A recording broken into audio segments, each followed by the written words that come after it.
गर्यो होइन बेइज्जत नेपालीको। आखिर भएन त फेरि पनि बेइज्जत नेपालीको। जापानमा भइरहेको एक्सपो 2025मा नेपालीको धेरै नै ठुलो बेइज्जत भएको छ। एनएचके च्यानलमा एउटा न्युज आएको थियो है। एक्सपो 2025मा विभिन्न देशहरूले भाग लिएका थिए, जहाँ उनीहरूले आफ्ना आफ्नो देशको प्याभिलियनहरू निर्माण गरेका छन्।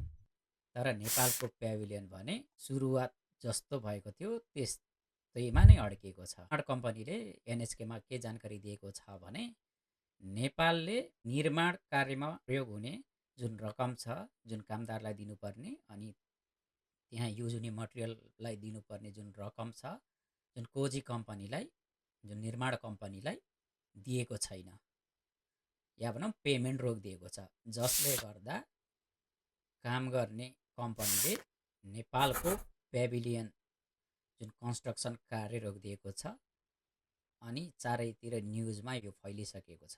जापानमा नेपालीले नेपालीको नाक काटेको यो पहिलो पटक त होइन, तर अहिले चाहिँ अन्तर्राष्ट्रिय रूपमा नै काटिएको छ। जुन एनएचके च्यानलमा हट टपिक भएर आउनु भनेको सानो कुरा चाहिँ होइन। यसमा एनआरएन जापानको सबैभन्दा ठुलो भूमिका रहेको छ नेपालीको नाक काट्नुमा। जब आफूले त्यो कार्य पुरा गर्न सकिन्न, जब पैसा जुटाउन सकिन्न, आफ्नो सामर्थ्य नै छैन भने हात किन हाल्नु, किन जान्नी पल्टेर अघि सर्नु अनि त्यसपछि चाहिँ चुप्प लाएर कुनामा बस्नु। नेपालीले नेपालीको बेइज्जत जापानमा नगरेको पहिलो पटक त होइन है। रिसेन्टली फुकुओकामा नेपाल फेस्टिभलमा पनि नेपालीले नेपालीलाई नै कुटेर न्युज नै बनाएका थिए।